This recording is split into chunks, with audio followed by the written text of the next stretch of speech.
She put her fork down. She covered her mouth with the silk wrist scarf she always wore.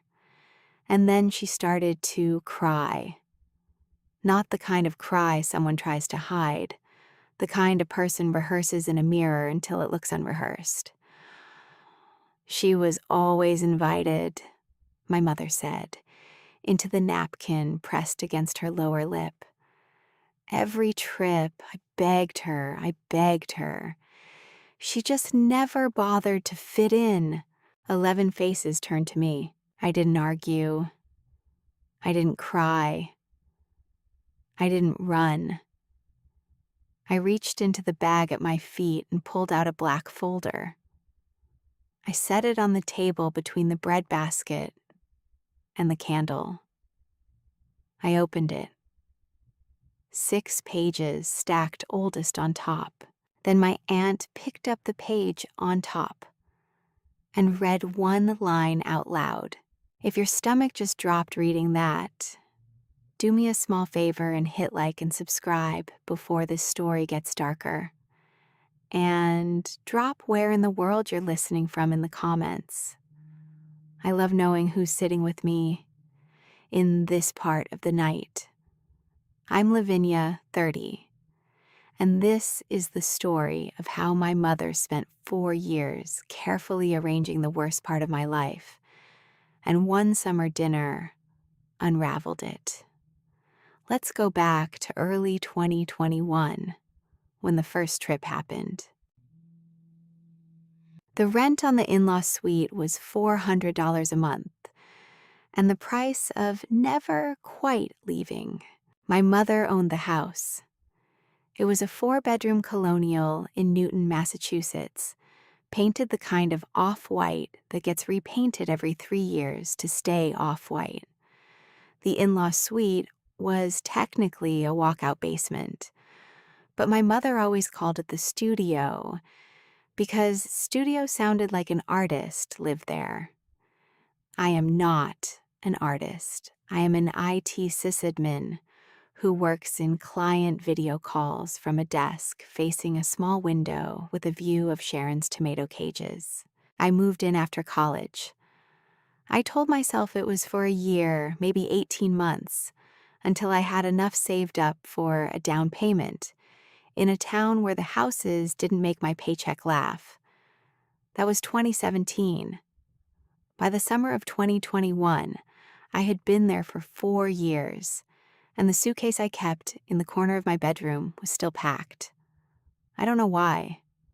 I just refilled it after every wash.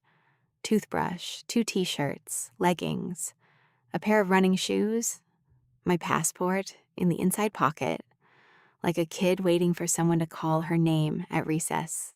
My mother was beautiful in the way women with too much time on their hands learn to be beautiful.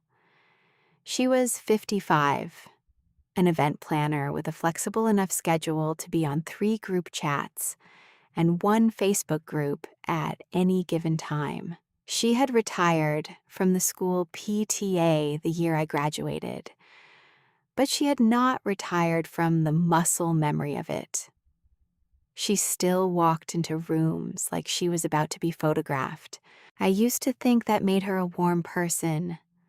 I now know it made her a careful one. The Yellowstone trip was planned around her kitchen island. She was at the laptop, scrolling through a National Park Lodge website like it was a menu. My older sister Tracy was on the phone with Glenn, who had just proposed to her 3 months earlier. My father was at the breakfast counter reading the Globe. I was making coffee. "Vinny," my mother said without looking up, "you're coming, right?" "Yes," I said. "Good," she typed, "because I'm putting 5 names on this booking and I don't want to do this again." Tracy commented under our family Facebook page later that night. "Sis Vinny, don't bail." She put 4 exclamation points after it. I remember because I screenshotted it. I screenshotted a lot of things even back then, before I knew I needed to. I wasn't planning to bail, I was planning to belong. The night before we were supposed to leave for Bozeman, I couldn't sleep. I came up to the kitchen for water around 2 in the morning. The old iPad my mother and I had shared since high school was sitting face up on the counter, plugged in, the screen still lit. There was a notification at the top, half faded, a DT security, vacation monitoring plan, cancellation confirmed. I tapped it, I scanned the email. It was sent from my mother's account to ADT customer service at 2:14 a.m. that same morning, requesting cancellation of the vacation alarm coverage that was supposed to start the next day. The bottom of the email had the kind of line that customer service sends back when they want you to know nothing was their fault. Cancellation requested by Sharon Caro, account holder. I read it twice. I told myself it was a billing error. I closed the email, I drank my water. I went back downstairs to my bed in the studio and slept badly. It would take me 4 years to remember that night. My mother knocked on my door at 7 the next morning, already dressed for travel. Khaki capris, white linen blouse, the silk wrist scarf she always wore tied around her left wrist like a delicate bandage. She had her hand pressed flat over her chest and her eyes wide open in the universal expression of a woman who has just received bad news. Vinny. Her voice was already shaking. Honey, ADT just emailed. The alarm coverage glitched. They said someone has to be physically here or the policy voids, and we lose the whole month of coverage. I sat up. Biscuit, my beagle, who had slept at the foot of my bed since he was 8 weeks old, opened one eye, and then the other. He did not at that moment understand that he was about to become the reason I stayed home for 4 summers in a row. Okay, Mom, I'll stay. Are you sure? My mother's voice cracked on the word sure. She was so good at it that even I felt sorry for her. I feel awful. I feel awful. Tracy and Glenn already have their bags in the car. Dad's downstairs. I can't ask Joyce to come down on 12 hours' notice. Mom, it's fine. Go. She crossed the room and hugged me. She smelled like Chanel in rehearsal. She posted on Facebook from the Bozeman airport that afternoon. Lavinia chose to stay back with our girl Biscuit. So proud of her steady spirit. #grateful. The post got 41 likes. My Aunt Joyce, my mother's older sister up in Stowe, Vermont, commented under it. Tell her we missed her at dinner. I smiled at the screen of my phone. I thought, next time. That was the first cancellation. It would not be the last. The week of Park City, I had made cookies for Tracy in tiny wax paper bundles. One bundle for every day she would be gone. They were oatmeal raisin, which Tracy had loved since she was 6. I had stayed up the night of the 25th to wrap them. The morning my mother, Tracy, and Glenn and my father loaded the car in the dark, my mother walked into my kitchen wearing a ski jacket she had not yet zipped. Her face was arranged again, this time around an email from Rover saying our pet sitter had canceled. She held the iPad up to me with her eyebrows pulled high. Vinny, sweetheart, the Rover girl just emailed. She caught the flu. There's no one. I don't know what to do. The email had been sent at 3:48 in the morning. By her. I did not know that yet. I told her not to worry. I told her I had been planning to spend Christmas week reading anyway. I told her to drive safely. She kissed me on the temple, and she pressed a wax paper bundle of my own cookies into my hand on her way out the door, as though I had not been the one who made them. I watched the headlights cross the snow and disappear. The next summer, the day before the Bahamas cruise, True Green apparently mowed half our lawn and then disappeared. The crew had finished the front but had not returned to do the back, and the technician on the phone, my mother said, had been very firm about not coming back until the contract was renewed at a higher tier. My mother said it would be neglectful to leave the property looking abandoned for 10 days. She said this in the same voice she used to read me bedtime stories. I stayed. The cruise was beautiful. I saw the photos on Facebook. I commented on each one with a heart emoji. My sister wrote back, "Miss you, Vinny," and I felt the 4 exclamation points hit me in the chest like 4 small stones. Tahoe, at Christmas, the year my mother turned 53. The plant watering arrangement she had made with our neighbor Eileen fell through the day before. My mother explained this to me holding a single dying basil leaf in her hand like evidence. She had put the leaf into a small glass of water on the kitchen island so that I would see it when I came up for breakfast. The basil leaf, I will tell you now, was 4 years old and had been dying for 3 of them. I had been the one watering it because she had stopped. By that point, I had a sentence I said to myself in the mirror every time it happened. I am the one who is steady. I am the one who is steady. I am the one who is steady. I said it until my own face stopped looking like a face I recognized. In June of 2023, the family went to Sedona. The week before they left, my mother told me that the USPS mail hold she had set up had been canceled because the post office had lost the paperwork. She said the words "lost the paperwork" the way people say cancer. I drove to the post office that afternoon to redo the hold myself. The clerk behind the counter, an older woman with reading glasses on a beaded chain, looked at me over the rim of her glasses when I gave her our address. She said, "Honey, your mom was just here this morning. She canceled the hold she put in last week. Is there a confusion?"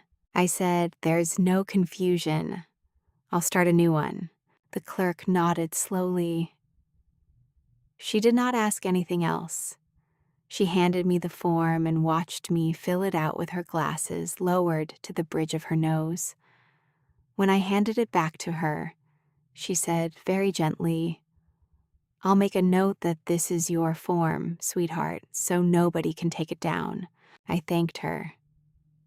I left. I sat in the parking lot for 10 minutes and tried to find a reason to be furious at my mother that did not feel like betraying her. I drove home. I did not bring it up. That was the trip Glenn came on for the first time as an engaged adult, not just a boyfriend who showed up at Thanksgiving. He was 33. He was a civil engineer with a small, dense notebook he carried everywhere because, in his words, he liked to measure things. He noticed something on day 2 in Sedona. He didn't tell me what for 2 more years. I learned later that he had written, in the back of that notebook, a single small mark next to the date, the letter V with a question mark after it. He had been the first person who saw the pattern. He just didn't know yet whose pattern it was. I lived through those 4 years inside a story I told myself was generous.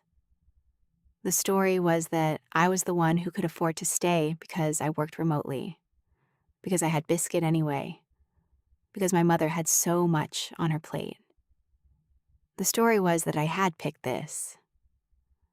The story was that being responsible was a kind of love, and that love was supposed to feel like absence, and it kept happening until I opened the wrong inbox. 2 years went by where I taught my body how to enjoy 4 empty days in a row. The first morning of every trip, I would wake up, walk biscuit, make a strong coffee, and put on a podcast I had been saving. I built whole routines out of those weeks the family was gone. I read the books on my nightstand, the ones I had been carrying from apartment to my mother's basement, to my mother's basement again. I did yoga on the kitchen mat. I painted my toenails on the back porch. I called myself peaceful, and I almost believed it. By the spring of 2023, I had a vocabulary for it. I told my coworkers when they asked that I preferred low-stakes vacations. I told my college friends when they asked that I was on a money diet and saving for something bigger than airfare. I told Tracy when she asked that I just felt better at home. Tracy nodded with the kind of soft sympathy that older sisters use when they think you're going through a phase. Tracy and Glenn got married in late July of 2023 in a small backyard wedding at our family home in Newton. The whole thing was walking distance from my studio. There was no service to cancel, no alarm to monitor, no plant to water, no dog to feed somewhere else. My mother could not invent a reason for me to stay behind. So I went. I wore navy. I did the readings. I cried during Tracy's vows because they were beautiful and because I missed something I couldn't name. On the dance floor near the end of the night, Tracy threw her arms around my neck and put her cheek against mine. She smelled like champagne and sunscreen. "Vinny," she said into my ear, "next time, promise me. Next time you come with us." I said, "I promise." She squeezed me harder, and I felt her ring graze the back of my hair, and over her shoulder I saw my mother across the lawn, watching us. She was smiling. She lifted her champagne glass at me. I lifted mine back. I didn't know yet that she was already drafting the next email. In November of 2024, I started seeing a therapist named Dr. Halpern. Her office was on the second floor of a Victorian on Beacon Street. I went because I had been crying in my car after grocery runs, which I told her was nothing. I told her I had a good job. I told her I had a loving family. I told her my mother was generous to a fault. "Are you sure?" Dr. Halpern asked. I said yes. I said it the way people say it when they are about to say no and don't know it yet. Dr. Halpern asked me to describe the last family vacation. I said we had gone to Sedona, which was true. I said the family had enjoyed it, which was also true. She asked me if I had been there. I said no. She did not ask why. She wrote something down. I watched her pen. She asked after a minute, "How often does your mother give the reasons? The reasons you stay home?"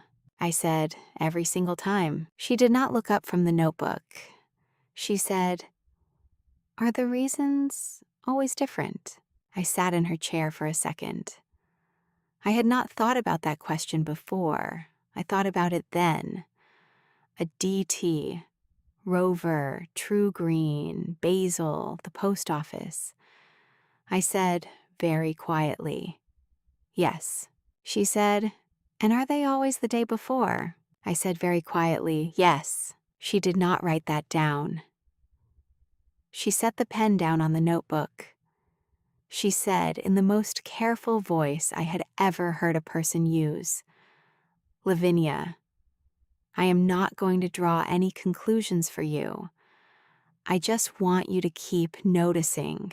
I left Dr. Halpern's office, walked down the front steps, got into my car, and I cried for 23 minutes without moving the gear out of park. I didn't know why. I told myself it was the weather. The morning of February 14th, 2025. I was looking for an old receipt for a printer I had bought for the studio. I had hidden the receipt in the iPad my mother and I had shared for almost a decade, because the printer was an expense I had quietly put on her credit card and reimbursed her for in cash, and I wanted proof. I opened our shared mail app. I scrolled. I scrolled. I scrolled.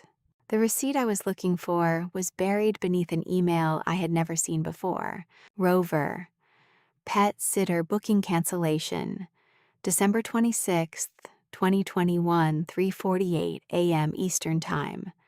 Cancellation requested by Sharon Caro, account holder. I sat down on the kitchen floor. Biscuit, who was now 11 and slower, came over and put his cold nose against my knee and stood there.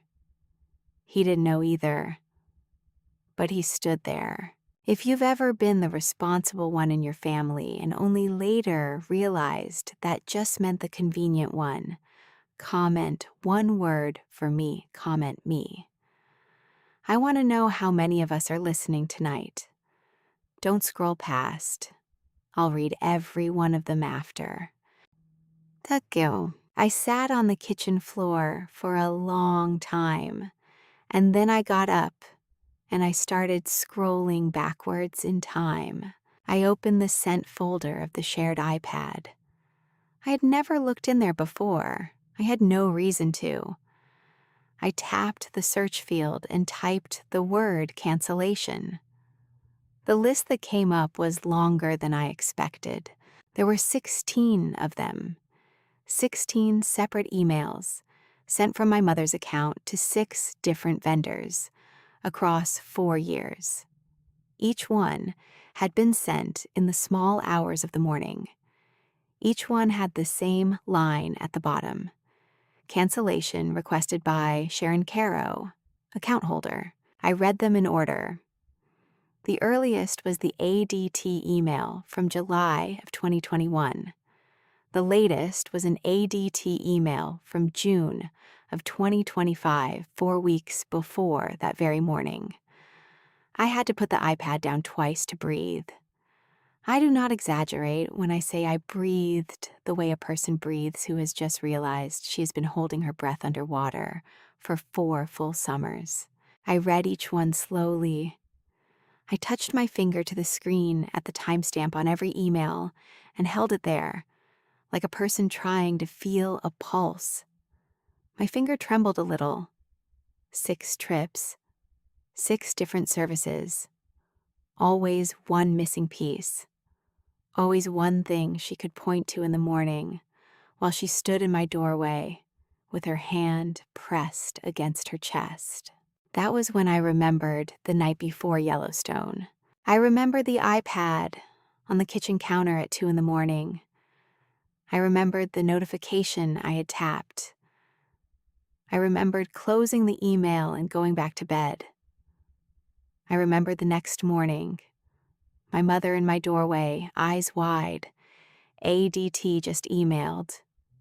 The alarm coverage glitched. She had not received the email. She had sent it. That morning, when she stood at the foot of my bed and made her voice crack, she wasn't surprised.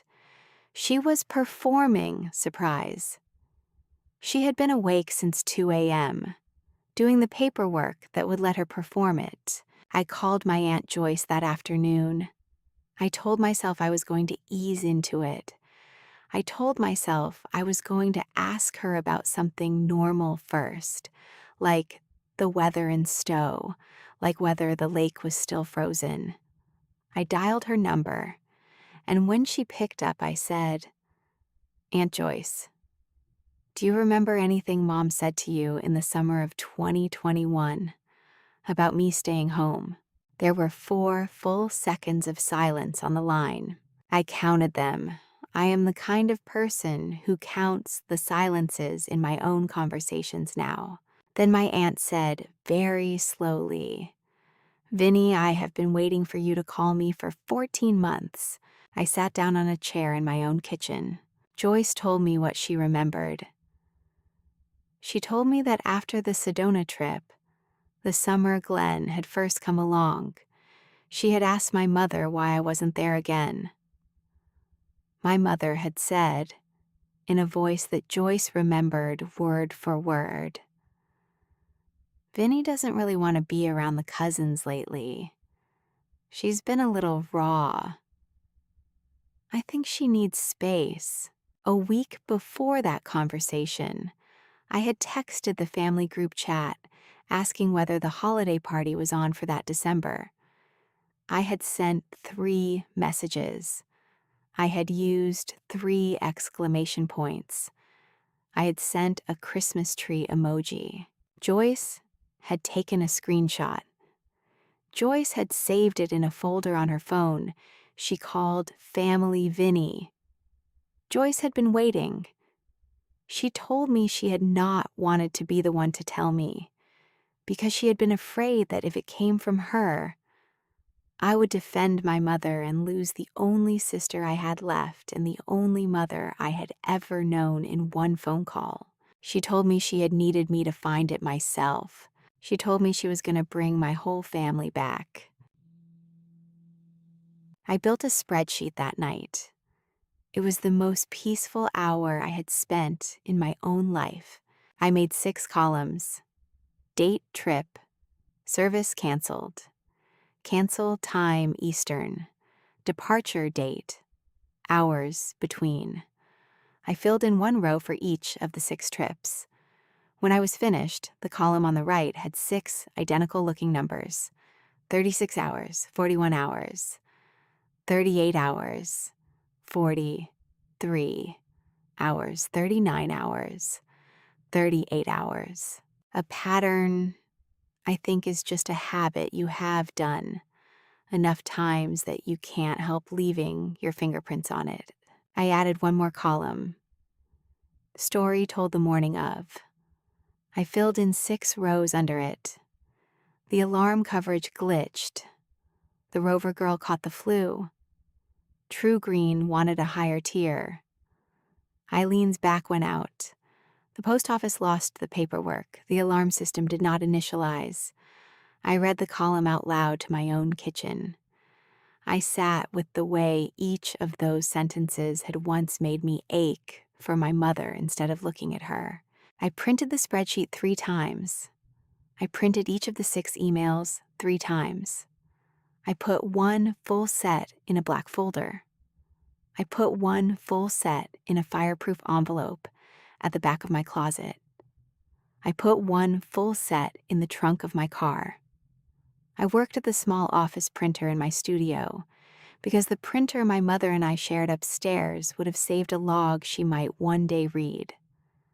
I learned that detail from my own job. The printer upstairs is a network device. It writes every job it prints to a quiet little file most people never check. My mother is not like most people. My mother checks. I closed the folder gently, the way you might close the lid on a coffin that does not have a body in it yet. At the end of May, Glenn texted me from a job site in Cranston. The message read, "Vinny, I want to show you something. I might be wrong." He attached a screenshot. It was a text he had sent my mother in June of 2023, 2 days before the family flew out to Sedona. The text read, "Mom, are you sure Vinny staying home alone is okay?" My mother had replied, "Glenn, sweetheart, you are so thoughtful. Vinny loves her quiet. Don't worry about her. Trust her mother." He had screenshotted the reply because he later told me the phrasing felt staged. He had filed it under a small folder on his phone called Fix Later. He had been carrying it for 2 years. He typed below the screenshot, "I should have shown you this then. I am sorry." I wrote back, "Don't be sorry, save it, I'll tell you when." I learned 3 days after that scrolling through the timestamps on her cancellations, that my mother had done every single one of these emails between 2 and 4 in the morning, Eastern Time, every single one. She had woken up to do it. She had spent 4 years setting alarms in the middle of the night to draft polite cancellation emails. Anxiety doesn't lie, even when she does. On July 15th, my Aunt Joyce called me. Her voice was as steady as a person reading the weather. "Vinny, I'm hosting a welcome back dinner at the lake house on the 26th. I want your whole family at my table. I have already told Sharon that you are coming. She has to come. She cannot decline without exposing herself." I closed the black folder where it sat on my desk. The plastic made a tiny sound. 6 trips, I said. 6 receipts. 1 dinner. "Yes, sweetheart," my aunt said. "1 dinner." I drove up to Stowe on the Friday before. I left a day early because I wanted to see the lake at sunrise, the way I had not seen it since I was small. I packed the folder into the back seat. I packed the spreadsheet print. I packed my Mileway employee badge in case I needed it. I packed a single soft sweater of my grandmother's that had been in the bottom drawer of my dresser for 20 years, in case the porch was cold. I packed 2 of Biscuit's old toys. I packed a small framed photograph of the 4 of us at Cape Cod in 2014. The only family photograph in which my mother is laughing at something Tracy said, instead of at the camera. I do not know why I packed that. I think part of me wanted to bring the photo of the mother who had once existed. Biscuit rode in the passenger seat with his ears flopping against the half-open window the whole way up Interstate 89. I crossed into Vermont near the marker that says Green Mountain State, and I felt my body remember a childhood I had not been sure was mine. I had not driven this road on my own in 20 years. My mother had always driven, and my mother had always had a reason that this year I should stay home. I stopped at a rest area outside of White River Junction so Biscuit could stretch. I let him into the grass. I leaned against the side of my car with the door open. The light was the kind of light I had only ever seen from passenger seats. The pine trees were the same color they had been when I was 8 and 3 feet shorter and my aunt had been 36. The mountains in the distance had not changed at all. I had been the one who had been kept away from them. Not the mountains. Joyce's lake house was small, white-painted clapboard with a screened-in porch and a single birch tree that had been there since before my aunt was born. I parked in the gravel turnaround and let Biscuit out, and he ran straight to the birch tree like an animal coming home. My aunt came out onto the porch in a green apron. She walked across the gravel and pressed my forehead with hers for a second, the way she used to do when I was 8 and visiting in the summers. "Vinny," she said, "we are going to be okay." I cooked with her that evening. She was making a potato gratin in a glass dish that had been my grandmother's. She slid the dish into the oven and stood up and wiped her hands on the apron. And she said very quietly, while looking at the closed oven door, "Your mother was 18 when she lost a group of friends in a way she never recovered from." I waited. My aunt does not need to be hurried. They had planned a trip to Maine, she said. Sharon was not invited. She decided that meant no one had ever wanted her. I do not think she ever forgave it. I do not think she ever told anyone. And I think she has been giving you the same wound, week by week, for 4 years, because she never figured out how to heal her own. She turned to me. I do not say that to excuse her. I say it because I want you to know I have thought about why. I nodded. I could not speak for a minute. I held a wooden spoon and stared at the grain of the wood. The grain on the spoon ran in a curve I had seen on 100 of my grandmother's kitchen tools. My aunt had inherited them. My mother had been given the silverware and the wedding china. The kitchen tools had gone north. The pretty things had gone south. I had not until that moment considered what each woman had been allowed to carry. Was she ever like me? I asked my aunt. When you were both young. My aunt smiled at the closed oven. She said, she was the kindest small child I have ever known. She did not turn to look at me. She said, she was kind until she decided that being kind had made her invisible, and then she decided to be the most visible woman in every room she walked into. And then she decided to make sure no one in any of those rooms ever felt as invisible as she had felt, except, somehow, for you. I set the wooden spoon down on the counter.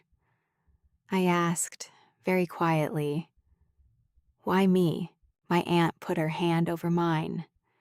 She said, because you were the only person in her life who would forgive her for it, and she could not stand it. My cousin Mara, Joyce's daughter, arrived that night with her husband and her younger brother Reuben and Reuben's wife Petra. Mara walked into the porch where I was sitting, and she hugged me, and then she stepped back, and she said something I will hear in my sleep for the rest of my life. I always thought you hated this place. What? I said. I always thought you hated coming up here. Mom kept saying you wanted to come, and Aunt Sharon kept saying you would be more comfortable at home. Did Mom tell you I hated it? Mara's face changed. She said quietly, yes. I sat down on the bottom step of the staircase that led up to the loft where my cousins and I used to sleep when we were small. The stair runner under my hand was the same green and cream stripe that had been there since the 70s. The wood underneath was still the same blonde pine my Uncle Dean had varnished in the year my aunt was pregnant with Mara. What did she tell you? I said. Specifically, if you remember. Mara sat down next to me on the stairs. She thought for a long moment. She said, she told me after the Bahamas trip in 2022 that you had said the cruise ship made you feel claustrophobic and you would never come. She told me after Tahoe at Christmas the same year that you had said the cold air gave you headaches. She told me last Christmas that you had told her you needed quiet for your job, and she did not want to push you into more family time than you could handle. I listened. I did not interrupt. I did not cry. Mara said, I sent you a Christmas card every year because Mom told me you had been a little sad.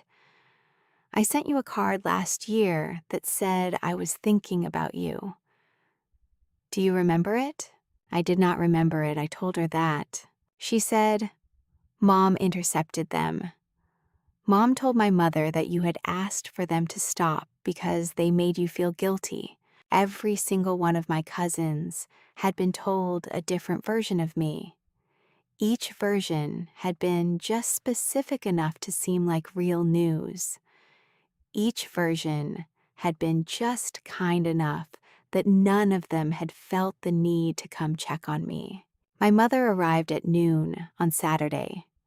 She parked the rental car in the gravel turnaround. She got out carrying a bouquet of wild daisies wrapped in brown paper. Her hair was perfect. Her wrist scarf was knotted in a new way I had never seen. "Hi, Mom," I said from the porch. "Hi, my Vinny," she said. I let her hug me. She smelled like Chanel and rehearsal. I let her hug me for the last time as her daughter. The dinner table was 12 seats long, and my aunt had set it like a theater stage. There were 2 long candles. Down the center, 1 bowl of cut hydrangeas in a mason jar near the head, and place cards lettered by hand in my aunt's careful schoolteacher script. Each place card had a tiny penciled flower next to the name. There was a daisy next to my mother's. There was a sprig of birch next to mine. My aunt had been an English honors teacher for 31 years.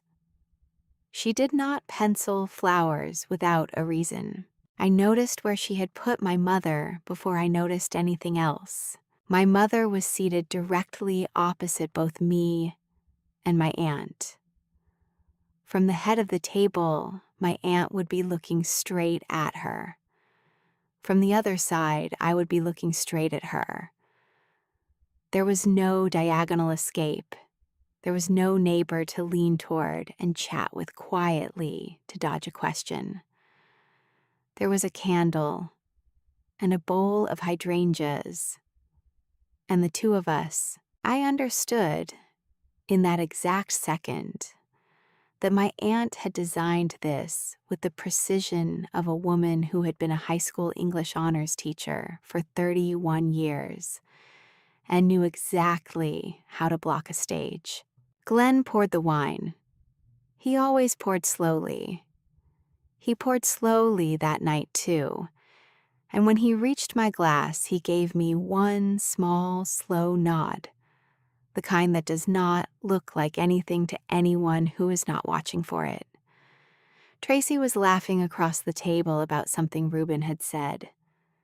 She did not yet know anything was about to happen. Russell sat at the far end of the table, my father in a gray button-down, his hands wrapped around a coffee mug. He looked up at me once. He looked down at the coffee mug again. Cynthia and Walt Voss, Glenn's parents, sat to the right of my aunt. They had been invited as part of a welcome the new in-laws gesture. I knew, because Joyce had told me on the porch the day before, that she had wanted them to be at the table for a reason that had nothing to do with welcoming. She had wanted witnesses my mother could not later dismiss as biased. My aunt rested her fingertips on the rim of her water glass before she spoke.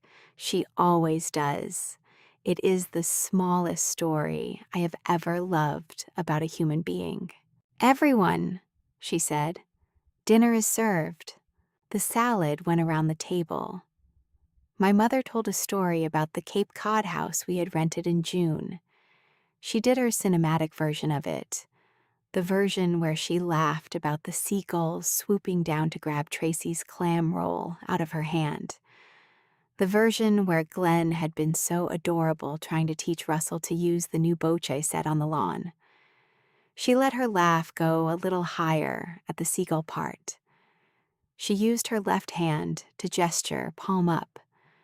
Her right hand stayed in her lap, fingers curled around the silk wrist scarf. Silk. She mentioned that it had been a shame I had not come.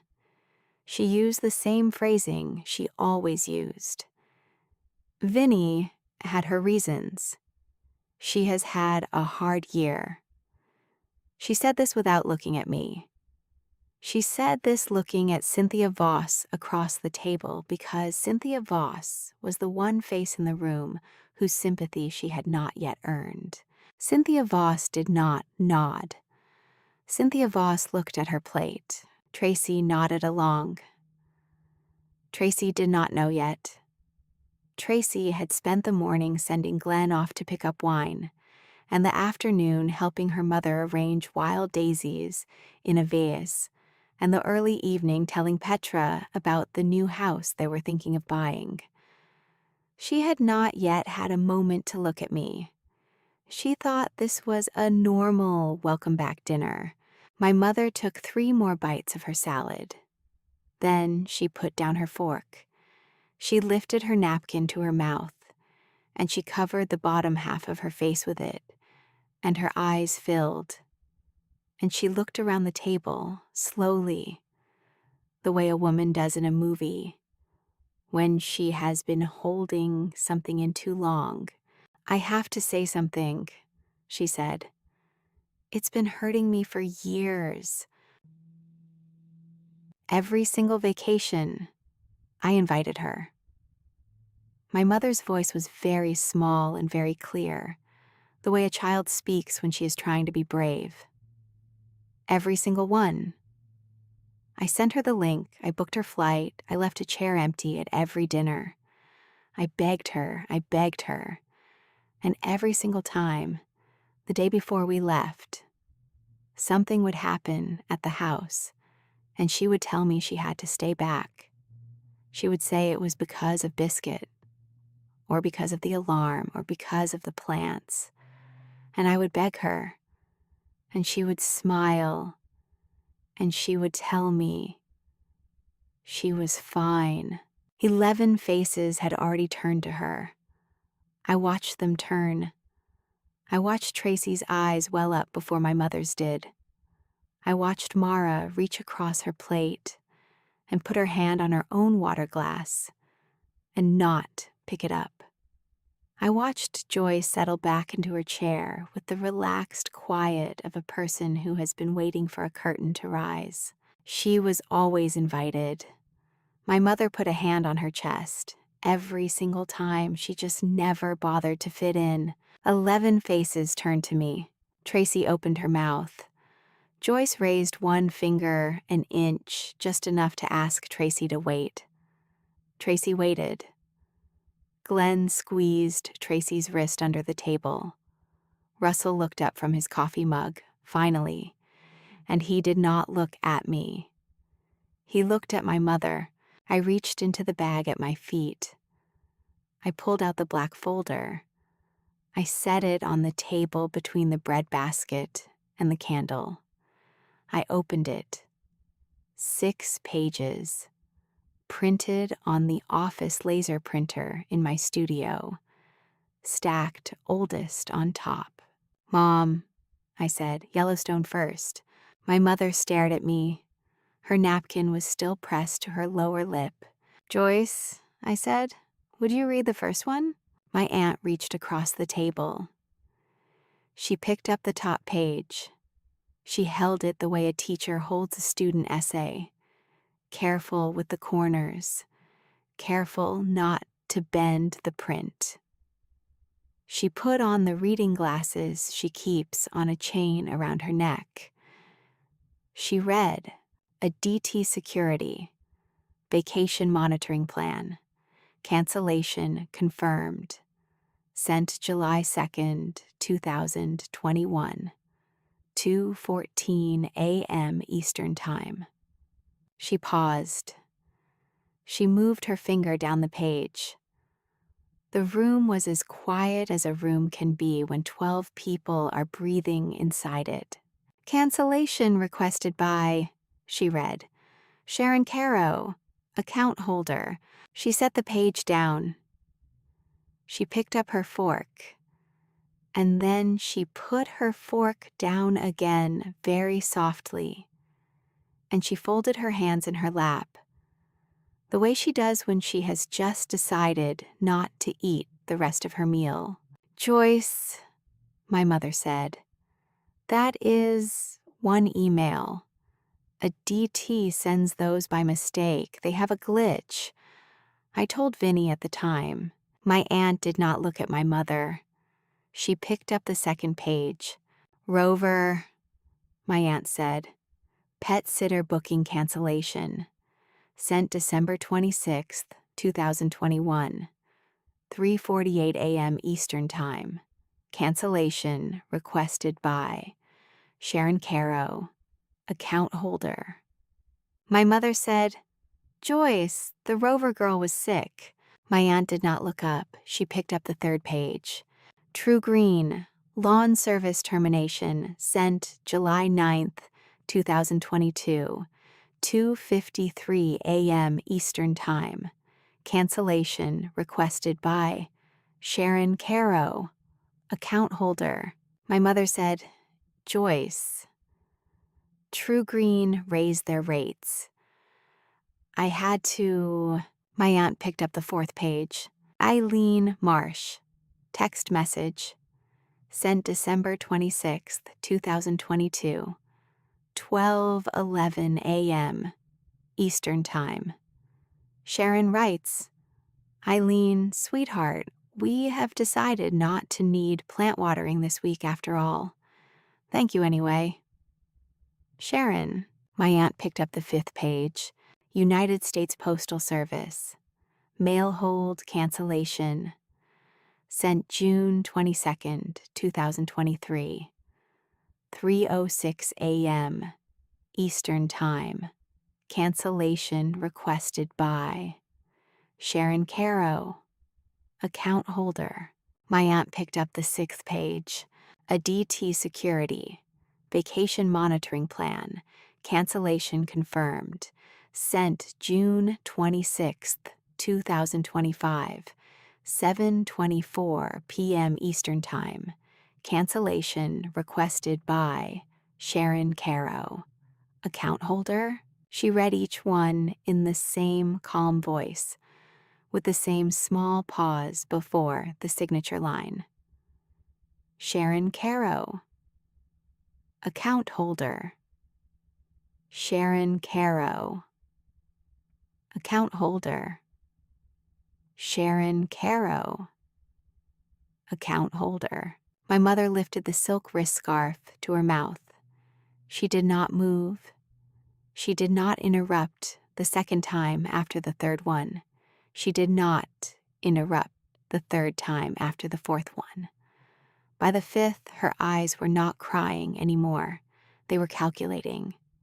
By the sixth, her shoulders had begun to round the way the shoulders of a person round when they realize the script they have been performing from all night is no longer in the room with them. Joyce finished. She stacked the pages neatly back into the folder. She closed it. She left her right hand resting on the cover. 6 trips, my aunt said. 6 receipts. I looked at my mother. 6 times, Mom. You woke up at 2 in the morning. You canceled a service in our house. And then you came to my door at 7 to tell me a story about why I had to stay. And Glenn pulled out his phone. He passed it to Tracy. He did not say anything. He just put the phone in her hand and tilted his head the way he does when he is about to be polite and irreversible at the same time. Tracy read the screen. Tracy lifted her thumb and scrolled. Her face went still in a way I had never seen it go still before. Mom, Tracy said. Her voice was barely audible. Mom, this is a text from Glenn to you 2 days before Sedona. Glenn asked you if Vinny was okay home alone. You replied, Don't worry, sweetheart. Vinny loves her quiet. Trust her mother. Tracy looked up. Mom, he asked. He asked. And you sat there and you told him she liked it. My mother's hand fluttered. Tracy, that was a different situation. Vinny had a migraine that week. Mom, I said, I work in client video calls. I'm on camera 9 hours a day. I have never had a migraine in my life. Tracy looked back down at the phone. She scrolled past Glenn's text into Sharon's open Facebook tab in the next browser window. I could see what she was seeing because I could see her face. She was scrolling backwards through my mother's posts. She was finding the ones she had not seen because they had been posted while she was on each trip. while she was busy enjoying herself, while she was not watching.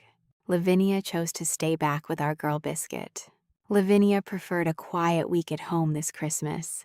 Lavinia decided the cruise wasn't really her speed. 6 different posts, 6 different captions, each one with a number of likes under it, in the low 50s.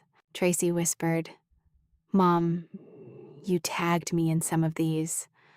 Mom, you wrote my reply for me. I never wrote any of this. Mom, I never wrote any of this." She scrolled further. Her thumb moved on the glass. Each of my mother's posts had a comment under it that was tagged as Tracy. "Sis is steady." So proud of her. Vinny is her own kind of cool. Tracy was reading her own name under sentences her hand had never typed. She closed her eyes for a second. She put the phone down on the table. Tracy is not a person who cries easily. She cried then. Glenn took her hand under the table. Glenn did not cry. Glenn did not say anything. Glenn's job for 2 years had been to wait until this moment without telling her. He had done it. He had nothing left to add.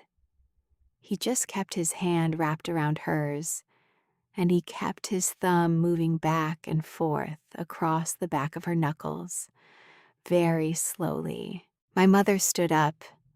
The legs of her chair scraped against the floorboards of my aunt's dining room. She put both palms on the table. "I was protecting her," my mother said. Her voice was higher now. "Vinny has had social anxiety since she was a teenager. Vinny has had migraines. Vinny has had panic attacks. I was protecting her. I am her mother. I know what she can handle." I reached into the side pocket of my bag. I pulled out the Mileway employee badge that hangs around my neck on a lanyard when I'm at the office. I set it on the table next to the folder. "I work 9 to 5 in client video calls," I said. "I travel for work. I was in Charlotte in March. I was in Denver in May. I was in San Diego 2 weeks before the Cape Cod trip. I've never had a panic attack. I've never had a migraine. I've never asked you for quiet." Mom. Mara, my cousin the dentist, set her napkin on the table. "Aunt Sharon," she said, in the kind of even voice they teach you in dental school. I have known Vinny since I was 3. I have never heard her mention a single migraine in her life. I cleaned her teeth this past March. I asked her about her health for the medical history. I have it in writing in our office. She is fine. She has been fine. Reuben, my older cousin, the one in banking, said almost too quietly to hear, "I asked you, Aunt Sharon, last year at Easter, why Vinny never came. You told me she had a panic disorder. You told me it had gotten worse the last 2 years.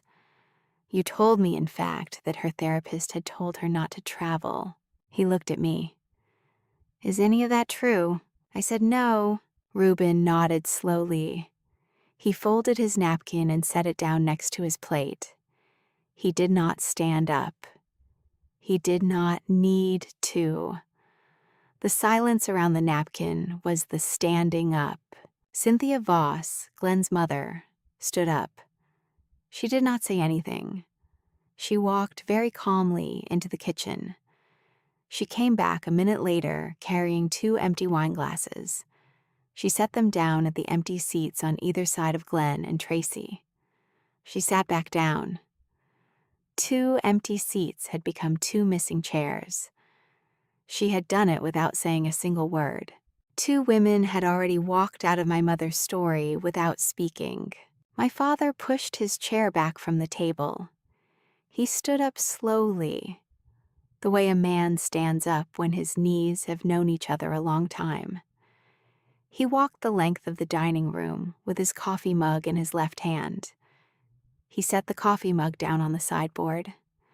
He reached into the inside pocket of his jacket and pulled out a small white envelope. I had not known my father carried an envelope into the room with him. I had not seen him put on the jacket.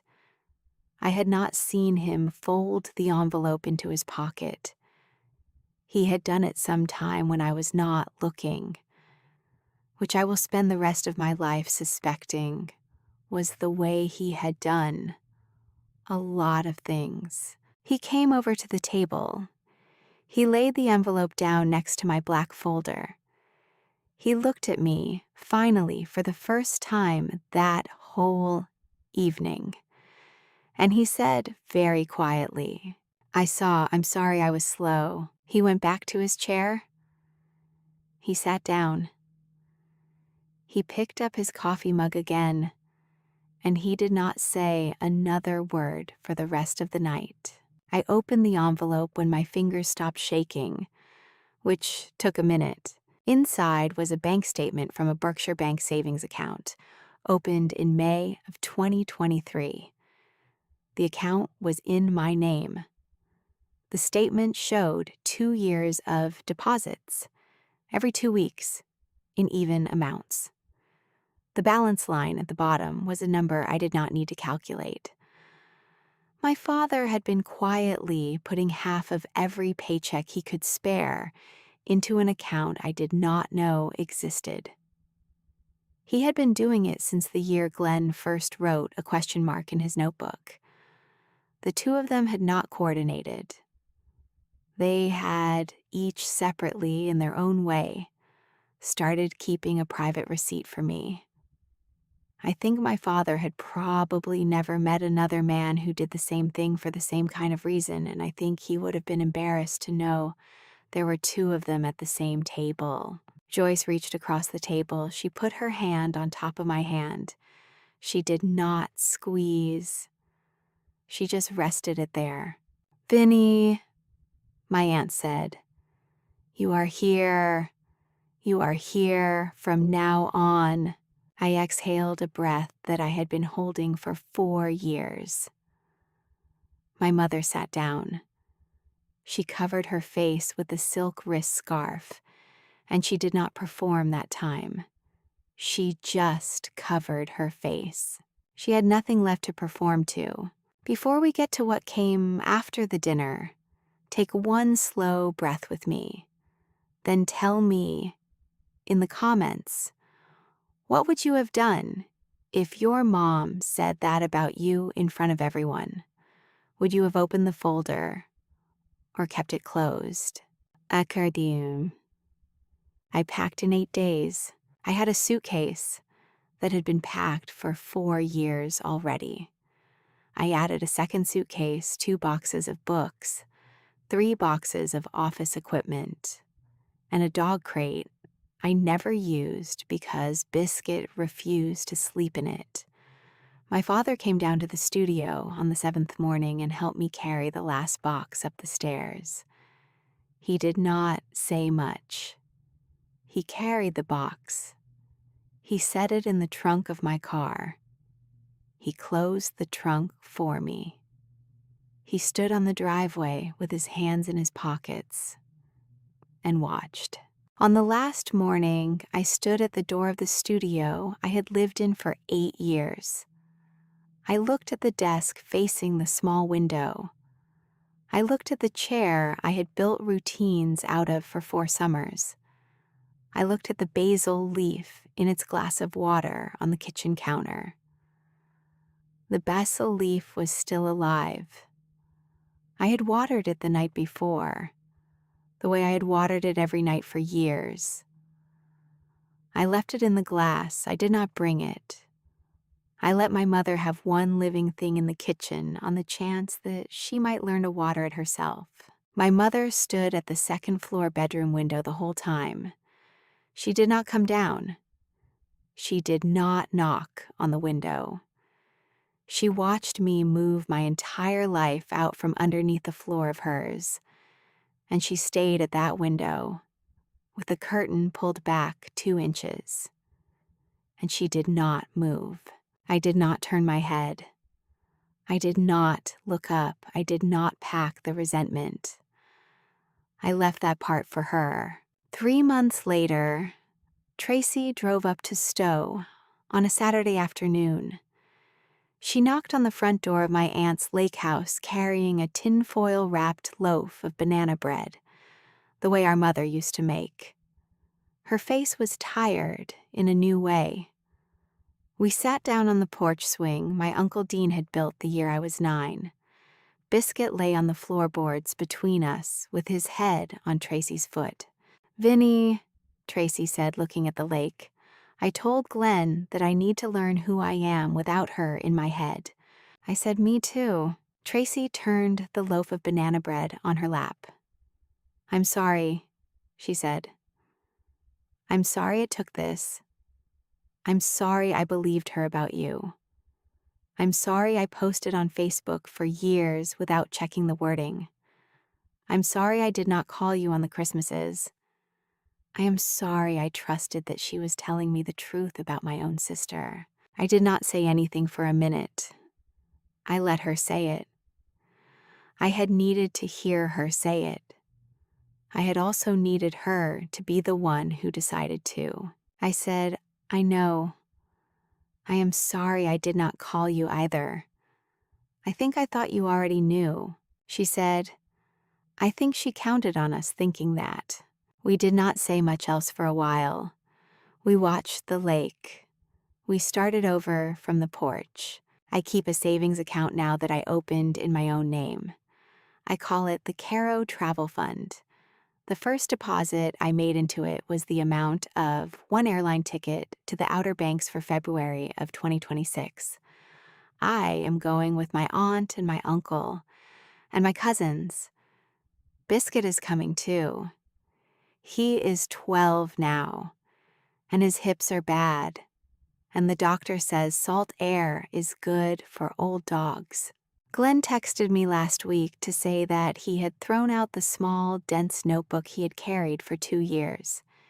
He told me he did not need it anymore, because the question mark next to the letter V had finally turned into a period. Tracy and I now talk on the phone on Sunday nights. We do not talk about our mother. We talk about her sometimes. We are figuring out the difference. I am not the one who stays home anymore. I just decide when I do.